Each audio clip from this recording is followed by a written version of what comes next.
नाही, but actually there is a frictional force and which provides the necessary minimum and maximum speeds. म्हणजे असं नाही की प्रत्येक वेळेस एवढ्याच वेलोसिटीने व्हेकल तिथनं मूव्ह होईल का. समजा स्पीड लिमिट दिलेलं आहे 20 किलोमीटर पर आवर, मग व्हेकल जर 20 किलोमीटर पर आवर या स्पीडने गेलं तरच ते सेफली जाईल त्याच्यावर, नाहीतर मग ॲक्सिडेंटची पॉसिबिलिटी. सो टू अवॉइड दिस, मग यासाठी आपल्याला काय करावं लागेल, तर डेरिव्हेशनमध्ये आपल्याला थोडासा बदल करायचा आहे. मिनिमम अँड मॅक्सिमम स्पीड्स मी आत्ता सांगितलं की हे डेरिव्हेशन आपण डिराईव्ह केलं, नोट्समध्ये जसं स्पेसिफाय केलेलं आहे. हे डिराईव्ह केलं, याच्यामध्ये आपण ॲश्युम केलेलं होतं की frictional force are negligible. If this speed exceeds by the vehicle, so no doubt there is a friction. Vehicle याच्यावरनं मूव्ह होतं रोडवरनं, तर त्यामध्ये फ्रिक्शन आहेच. So for the minimum speed दोन कंडिशन्स आहेत त्याच्यासाठी. Derivation for minimum speed,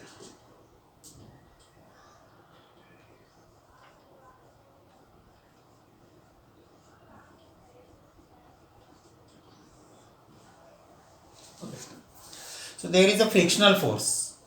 व्हेकलचे tyres आणि रोड सरफेस यांच्यामध्ये फ्रिक्शन होईल. So like this is a friction. हा फ्रिक्शनल फोर्स आहे. This frictional force for the minimum speed is along the inclined surface and upward direction. असं upward डायरेक्शनला frictional force आहे for minimum speed. Frictional force consider करतोय आपण. मगाशी तो neglect केला होता फ्रिक्शनल फोर्स, आपण निग्लेजिबल होता, म्हणजे थोडक्यात तो आपण गृहीत धरला नव्हता, पण तो आहे ॲक्च्युली. हा फ्रिक्शनल फोर्स गाडीचे टायर आणि रोड सरफेस यांच्यामध्ये फ्रिक्शन होतं, त्याच्यामुळे फ्रिक्शनल फोर्स होईल. This frictional force is also resolve into its components. याचे पण दोन कंपोनंट या ठिकाणी होतील. एक कंपोनंट व्हर्टिकल असेल तर एक कंपोनंट हा हॉरिझॉन्टल असेल. So like this. So there are the to components. Okay, कारण हा अँगल थिटा आहे तर इथं थिटा येणार आहे. आपण जर हे कम्प्लीट केलं असं, ओके, तर अलोंग डायरेक्शन कॉस थिटा येईल, एफ एस कॉस थिटा याचे कॉम्पोनंट्स, आणि व्हर्टिकल डायरेक्शन साईन थिटा येईल, एफ एस साईन थिटा. हे जसं सोडवलं तसंच येईल. इथं दाखवतो मी तुम्हाला. इकडे बघा, हा आहे frictional force. So this is the angle. हा अँगल थिटा आहे, दिस अँगल इज थिटा, आणि हे कम्प्लीट केलं आपण याचं. ओके, तर ही अलोंग डायरेक्शन आहे, एफ एस. ॲडजस्टंट साईड काढायची असेल तर कॉस, आणि अपोजिट साईड काढायची असेल आपल्याला तर sine, F S sine theta. हा एफ एस साईन थिटा तर हा सुद्धा तेवढंच येईल समोरची बाजू.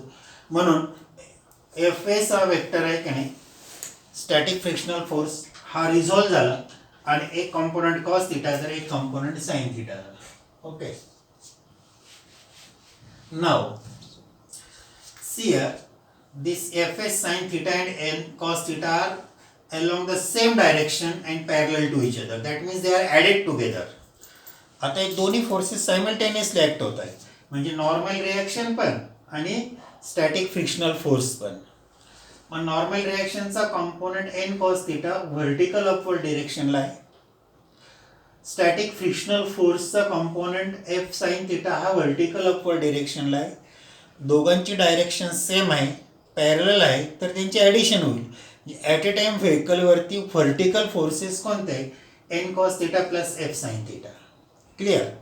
देन सियर N sine theta is directed toward the centre of the circular motion and F cos theta is directed away from the circular center of the circular motion. That means these two are oppositely directed, therefore they are subtracted from each other. n sin theta inward direction ला आहे, f cos theta ही outward direction ला आहे, तर this f s cos theta balanced n sin theta. हा जो centripetal force आहे, this is balance by this centrifugal force. या ठिकाणी नॉर्मल रिॲक्शन म्हणजे थोडक्यात इथे काय राहता, एम जी आहे की नाही, mg is equal to n sin n cos theta plus fs sin theta. हे दोघांची ॲडिशन झाली, आणि necessary centripetal force mv square upon r is equal to काय N sine theta minus F S cos theta. Clear झालंय सर्वांना. ही upward direction आहे, same डायरेक्शनला म्हणून ऍडिशन झाली. डाऊनवर्ड एम जे अपवर्ड दोन फोर्सेस. नेसेसरी सेंट्रिपिटल फोर्स हा प्रोव्हाइड करतो एन साइन थिटा, पण त्याला हा अपोज करतो म्हणून त्यातनं एवढा मायनस केला पाहिजे. हे दोन इक्वेशन्स डिवाइड करून टाकूया. एम कॅन्सल होईल, लेफ्ट हँड साइडला शिल्लक राहील V square upon R G.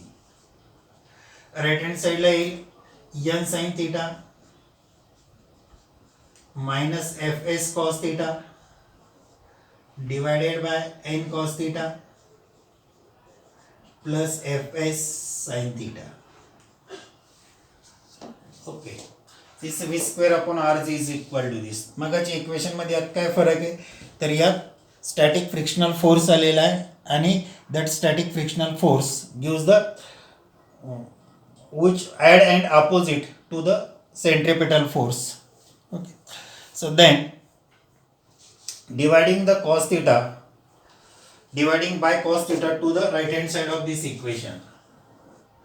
Left hand side is v square upon rg is equal to n sin theta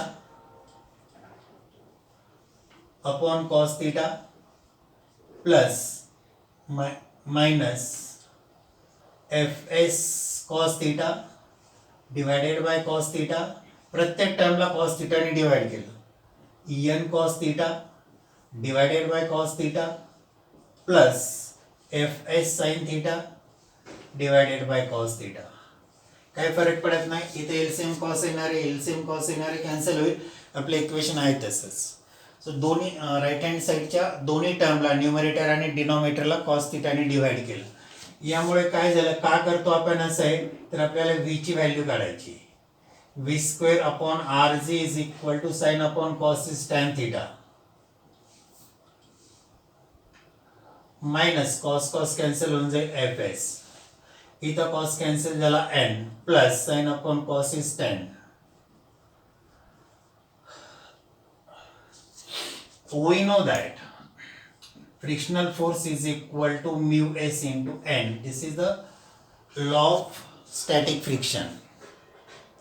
Law of static friction. Fs is directly proportional to normal reaction. Therefore, for this limit, this is called as the upper limit of this static frictional force.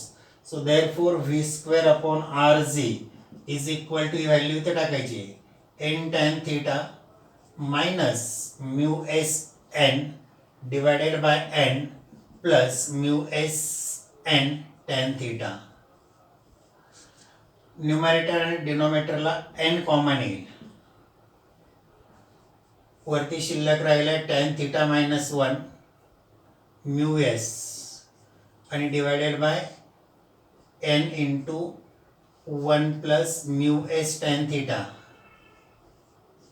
Okay, n cancel झाला. आपल्याला काय हवंय V square is equal to R G into tan theta minus mu S divided by 1 plus mu S tan theta आणि finally square root घ्या दोन्ही साईडचं. R G tan theta minus mu S divided by 1 plus mu S tan theta. Simple calculations आहे, फारसं काय अवघड नाही त्याच्यामध्ये. So this is the speed limit. V is equal to किंवा टेक्स्ट बुक मध्ये त्याला V1 दिलेलं आहे कारण दोन प्रकारचे वेलोसिटी काढलेले, एक मिनिमम आणि मॅक्सिमम. V1 मिनिममला म्हटलेलं आहे आणि मॅक्सिममला V2 म्हटलेलं आहे. We may write like this is the V1 also. तुमच्या नोट्समध्ये V1 दिलेलं आहे मी, पण वेगळं काही नाही ते. So these are the two velocities. Okay, tan theta minus mu s upon 1 plus mu s tan theta. This is the minimum velocity for mu s is greater than or equal to tan theta.